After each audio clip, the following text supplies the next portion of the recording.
श्रीगणेशाय नमः। श्रीमद्भागवत महापुराणम् प्रथमस्कन्धः अथ प्रथमोऽध्यायः।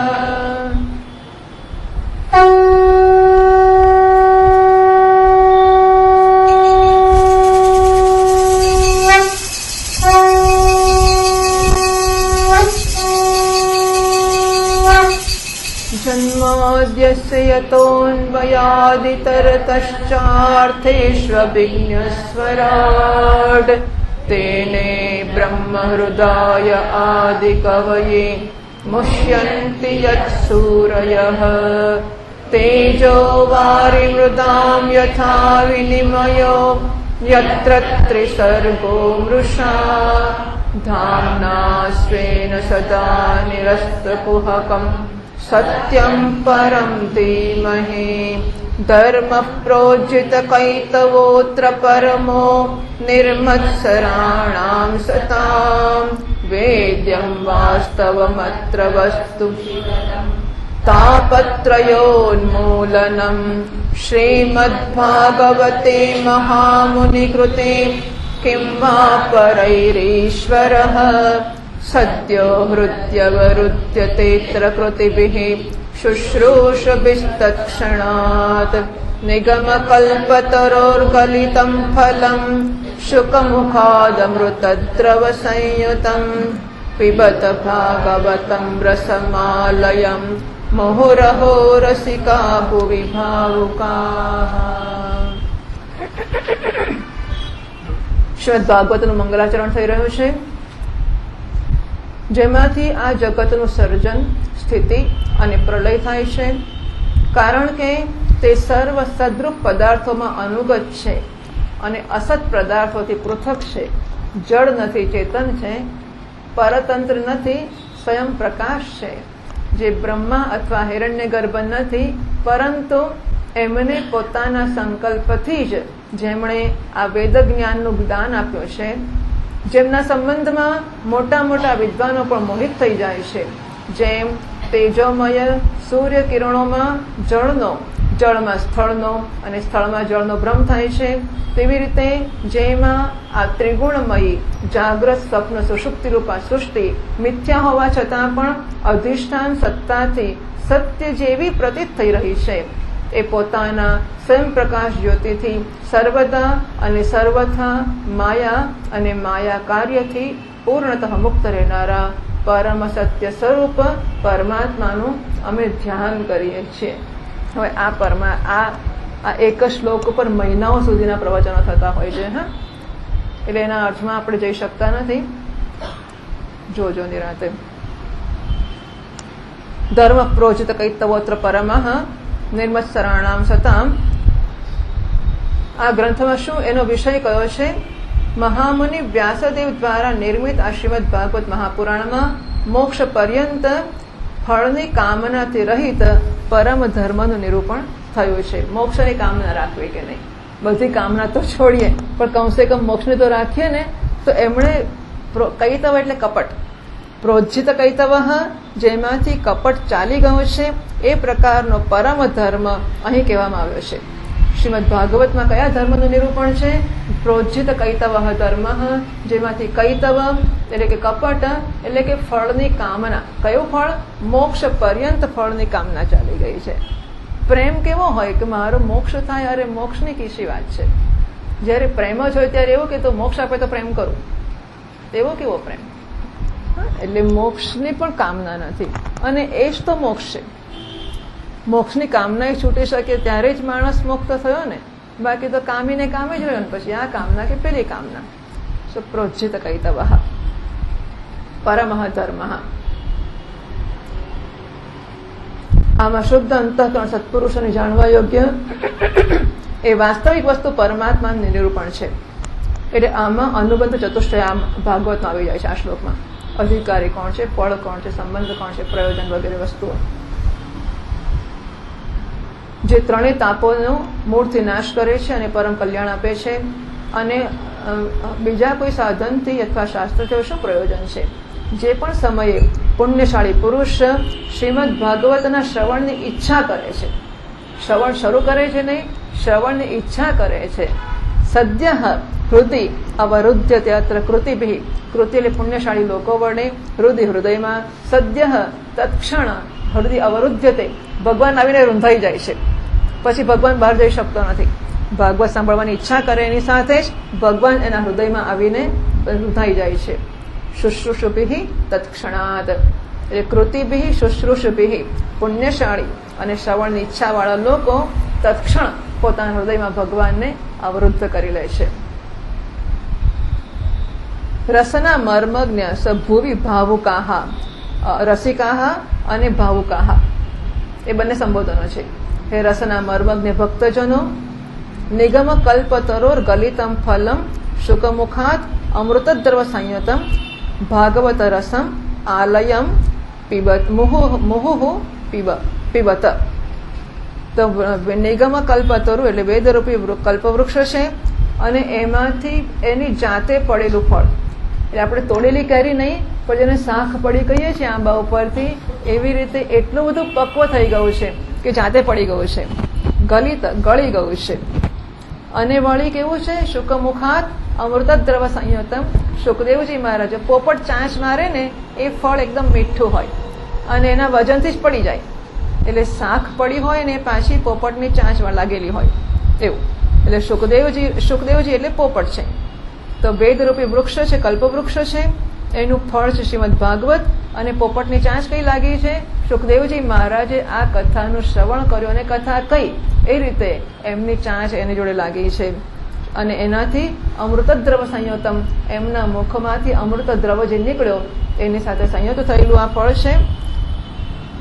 આ લયમ ભાગવતમ પીબત. હે રસિકાહ ભાવુકાહ, હે રસિક અને ભાવિકજનો જે આ પૃથ્વી ઉપરના છો તે, આ લયમ રસમ ભાગવતમ પીબત, કે એક તો વાર પી નાખ્યું, અરે બીજી વાર પી નાખ્યું, કે આ લયમ એટલે શરીરનો લય થતા સુધી શ્રીમદ ભાગવતના રસનો પાન તમે કર્યા ન કરો. એને જ રસિક કહેવાય ને. હવે પછી થોડો રસ પડે સંતોષ થઈ જાય તો રસિક કહેવાતો હશે. રસિક એટલે સંતોષ જ ના થાય રસનો. આ મંગલાચરણ થયું અને હવે કથાનો પ્રારંભ થાય છે. નૈમિષે નિમિષ ક્ષેત્રે ઋષય શૌનકાદયઃ સત્રમ સ્વર્ગાય લોકાય સહસ્ર સમમાસત ત એકદાતુ મુનયઃ પ્રાતર્હુત હુતાગ્નયઃ સત્કૃતમ સૂતમાસીનમ પપ્રચ્છુરિદમાદરાત ઋષય ઊચુઃ ત્વયા ખલ પુરાણાનિ સેતિહાસાનિ ચાનઘ આખ્યાતાન્યપ્યધીતાનિ ધર્મશાસ્ત્રાણિ યાન્યુત યાનિ વેદવિદાં શ્રેષ્ઠો ભગવાન બાદરાયણઃ અન્યે ચ મુનયઃ સૂત પરાવરવિદો વિદુઃ વેત્થત્વં સૌમ્ય તત્સર્વં તત્ત્વતસ્તદનુગ્રહાत् બ્રૂયુસ્નિગ્ધસ્ય શિષ્યસ્ય ગુરવો ગુહ્યમપ્યુત તત્ર તત્રાંજસાયુષ્મન ભવતા યદ્વિનિશ્ચિતં પુંસામેકાંતતશ્રેયಸ್ತન્ન શંસિતુમર્હસि પ્રાયેણાલ્પાયુષः સભ્યકલાવસ્મિन् યુગે જનાઃ મંદાસુ મંદમતયો મંદભાગ્યાહ્યુપદ્રુતાઃ ભૂરીણિ ભૂરિ કર્માણિ શ્રોતવ્યાનિ વિભાગશઃ અતઃ સાધોત્ર યત્સારં સમુદ્ધૃત્ય મનીષયા બ્રૂહિ ન શ્રદ્ધાનાનાં યેનાત્મા સંપ્રસીદતિ સૂત જાનાસि ભદ્રં તે ભગવાન સાત્વતાં પતિઃ દેવક્યાં વસુદેવસ્ય જાતો યસ્ય ચિકીર્ષયા તન્ન શુશ્રૂષમાણાનામર્હસ્યંગાનુવર્ણિતું યસ્યાવતારો ભૂતાનાં ક્ષેમાય ચ ભવાય ચ आपन्नः संस्कृतिं घोरां यन्नामविवशो गृणन् ततः सद्यो विमुच्येत यद्बिभेति स्वयं यत्पादसंश्रयासूतमुनयः प्रशमायनाः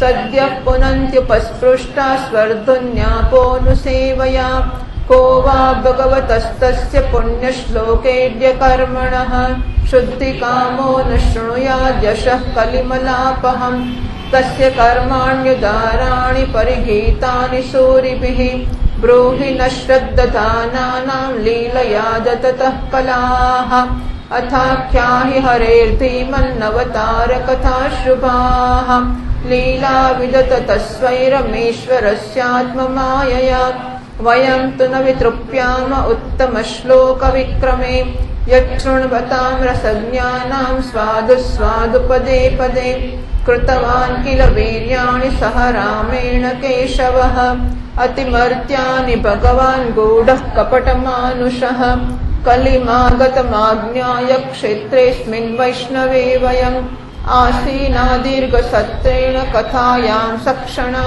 हरेः त्वं न सन्दर्शितो धात्रा दुस्तरं निस्थितिर्षताम् कलिं सत्त्वहरं पुंसां कर्णधार इवार्णवम् ब्रूहि योगेश्वरे कृष्णे ब्रह्मण्ये धर्मवर्मणे स्वां काष्ठामधुनोपेते धर्मः कं शरणं गतः। ओम। એકવાર ભગવાન વિષ્ણુ અને દેવતાઓના પરમ પુણ્યમય ક્ષેત્ર નૈમિષારણ્યમાં શૌનકાદિ ઋષિઓએ ભગવાનની પ્રાપ્તિ કરવાની ઈચ્છાથી 1000 વર્ષનો પૂરો થાય એવા મહાન યજ્ઞનું અનુષ્ઠાન કર્યું. એક દિવસ એ લોકોએ પ્રાતઃકાળે અગ્નિહોત્ર વગેરે નિત્ય કૃત્યોથી નિવૃત્ત થઈને સૂતજીનું પૂજન કર્યું અને એમને ઊંચા આસન પર બેસાડ્યા અને બહુ આદરપૂર્વક પ્રશ્ન કર્યો. શૌનકાદિ ઋષિઓ પૂછે છે કે સૂતજી આપ નિષ્પાપ છો, આપણે સમસ્ત ઇતિહાસ પુરાણ અને ધર્મશાસ્ત્રોનું વિધિપૂર્વક અધ્યયન કર્યું છે તથા એમની સારી પેઠે વ્યાખ્યા પણ કરી છે. વેદવેત્તાઓમાં શ્રેષ્ઠ ભગવાન બાદરાયણે આમ ભગવાનના સગુણ નિર્ગુણ રૂપને જાણનારા બીજા મુનિઓ જે કંઈ જાણે છે એમને જે વિષયનું જ્ઞાન છે એ બધું જ આપ વાસ્તવિક રૂપથી જાણો છો. આપનું હૃદય અત્યંત સરળ અને શુદ્ધ છે, આથી આપ એમની કૃપા અને અનુગ્રહના પાત્ર થયા છો. ગુરુજન પોતાના પ્રેમી શિષ્યને ગુપ્તથી ગુપ્ત વાત પણ બતાવી દે છે. બ્રૂયુ સ્નિગ્ધસ્ય શિષ્યસ્ય ગુરવઃ ગુહ્યમ અપી ઉત્તર. હે આયુષ્મન, આપ કૃપા કરીને બતાવો કે એ બધા શાસ્ત્રો, પુરાણો અને ગુરુજનોના ઉપદેશોમાં કળિયુગના જીવોને પરમ કલ્યાણનું સહજ સાધન શું છે એ વિષયમાં આપે શો નિશ્ચય કર્યો છે. આપ સંત સમાજનું ભૂષણ છો, આથી કળિયુગમાં પ્રાયઃ લોકોનું આયુષ્ય ઓછું થઈ ગયું છે. સાધન કરવામાં લોકોની રુચિ અને પ્રવૃત્તિ પણ નથી થતી. લોકો આળસુ થઈ ગયા છે. એમનું ભાગ્ય તો મંદ છે જ, અક્કલ પણ ઓછી છે. આની સાથે જ પાછા અનેક પ્રકારના વિઘ્ન બાધાઓથી લોકો ઘેરાયેલા રહે છે અને શાસ્ત્રો કેટલાય છે, પરંતુ એમાં એક નિશ્ચિત સાધન નહીં, અનેક પ્રકારના કર્મનું વર્ણન છે. સાથે એટલા મોટા છે તેમનો અંશ પણ સાંભળવો અઘરો છે. આપ તો પરોપકારી છો, તમારી બુદ્ધિમાં એનો સાર કાઢો તમે અને પ્રાણીઓના પરમ કલ્યાણને માટે અમારા જેવા શ્રદ્ધાળુઓને સંભળાવો, જેથી અમારા અંતઃકરણની શુદ્ધિ પ્રાપ્ત થાય. પ્યારા સૂતજી, આપનું કલ્યાણ થાઓ. આપ તો જાણો જ છો તે યદુવંશીઓના રક્ષક ભક્તવત્સલ ભગવાન શ્રી કૃષ્ણ વસુદેવની ધર્મપત્ની દેવકીના ગર્ભથી શા માટે અવતીર્ણ થયા, અમે એ સાંભળવા ઈચ્છીએ છીએ. આપ કૃપા કરીને અમારે માટે એનું વર્ણન કરો, કારણ કે ભગવાનનો અવતાર જીવોના પરમ કલ્યાણ અને એમને ભગવત પ્રેમમયી સમૃદ્ધિને માટે જ થતો હોય છે. આ જીવ જન્મ મૃત્યુના ઘોર ચક્રમાં પડ્યો છે. આ સ્થિતિમાં પણ જો એ ક્યારેક ભગવાનના મંગળમય નામનું ઉચ્ચારણ કરી લે તો એ જ ક્ષણે એનાથી એ મુક્ત થઈ જાય છે, કારણ કે સ્વયંભય પણ ભગવાનથી ડરતો રહે છે. હે સૂતજી, પરમ વિરક્ત અને પરમ શાંત મુનિજન ભગવાનના શ્રી ચરણોના શરણમાં જ રહે છે. આથી જ એમના સ્પર્શ માત્રથી સંસારના જીવો તરત જ પવિત્ર થઈ જાય છે. આ બાજુ ગંગાજીના જળથી તો બહુ દિવસો સુધી સેવન કરવામાં આવે ત્યારે ક્યાંક પવિત્રતા પ્રાપ્ત થાય તો થાય. આવા પુણ્યાત્મા ભક્ત જે એમની લીલાઓનું ગાન કરતા રહે છે એ ભગવાનના કળિયુગના મળનું હરણ કરનારો પવિત્ર યશ ભલા આત્મશુદ્ધિની ઈચ્છાવાળા એવા કોણ મનુષ્ય હશે જે શ્રવણ ના કરે. એ લીલાથી અવતાર ધારણ કરે છે. નારદ આદિ મહાત્માઓએ એમના ઉદાર કર્મોનું ગાન કર્યું છે. અમારા જેવા શ્રદ્ધાળુઓ માટે આપ એનું વર્ણન કરો. હે બુદ્ધિમાન સૂતજી, સર્વસમર્થ પ્રભુ પોતાની યોગ માયાથી સ્વચ્છંદ લીલા કરી રહ્યા છે. આપ એ શ્રી હરિના મંગળમય અવતાર કથાઓનું અમારી માટે હવે વર્ણન કરો. પુણ્ય કીર્તિ ભગવાનની લીલા સાંભળવાથી અમને ક્યારેય તૃપ્તિ થઈ શકે એમ નથી, કારણ કે રસજ્ઞાનમ સ્વાદુ સ્વાદુ પદે પદે. રસના જે જાણનારાઓ છે એને માટે, બીજાને તેમ થાય કે શું ક્યારનું ચાલ ચાલ કરે છે અને ક્યારે પૂરું થશે, પણ રસજ્ઞાનમ સ્વાદુ સ્વાદુ પદે પદે. રસને જે જાણી શકે છે એમને માટે તો પગલે પગલે એ વધુ ને વધુ સ્વાદિષ્ટ લાગે છે. નવા નવા રસનો અનુભવ થાય છે. ભગવાન શ્રી કૃષ્ણ પોતાની છુપાવેલા હતા લોકોની સામે એવી ચેષ્ટા કરતા હતા કે જાણે કોઈ મનુષ્ય જ હોય, પરંતુ એમણે બલરામજી સાથે એવી લીલાઓ પણ કરી છે, એવા પરાક્રમો પણ પ્રગટ કર્યા છે જે મનુષ્ય ન કરી શકે. કળિયુગ આવ્યો જાણીને આ વૈષ્ણવ ક્ષેત્રમાં અમે દીર્ઘકાલીન સત્રનો સંકલ્પ કરીને બેઠા છીએ. શ્રી હરિની કથા સાંભળવાને માટે અમને અવકાશ પ્રાપ્ત છે. એટલે સૂત અને શૌનકની કથા એ યજ્ઞોની વચ્ચેના સમયની પૂર્તિ માટેની છે અને એટલા માટે એને અત્યંત કનિષ્ઠ માનવામાં આવે છે. એટલે કર્મ, કારણ કે એ મુખ્ય ધ્યેય નથી કે મોક્ષ ધ્યેય નથી. ધ્યેય કયો છે? સમય પસાર કરવાનો ધ્યેય છે કે બે યજ્ઞની વચ્ચે સમય મળ્યો, એ સમયની પૂર્તિ માટે આ કથા ગ્રહણ થઈ છે. આ કળિયુગ અંતઃકરણની પવિત્રતા અને શક્તિઓનો નાશ કરનારો છે. એનો પાર પામવો કઠણ છે. જેમ સમુદ્રથી પાર જનારાઓને કર્ણધાર મળી જાય એ પ્રકારે એનાથી પાર કરવાની ઈચ્છા રાખનારાઓ અમ લોકોને બ્રહ્માજીએ આપને મેળવી આપ્યા છે. ધર્મ રક્ષક બ્રાહ્મણ ભક્ત યોગેશ્વર ભગવાન શ્રી કૃષ્ણને પોતાના ધામમાં પધાર્યા ત્યારે ધર્મએ હવે કોનું શરણ લીધું આપ બતાવો, કારણ કે ભગવાનના શરણમાં ધર્મ હતો. હવે ભગવાન જયારે અંતર્ધાન થયા ત્યારે ધર્મ કોના શરણમાં ગયો આપ અમને બતાવો.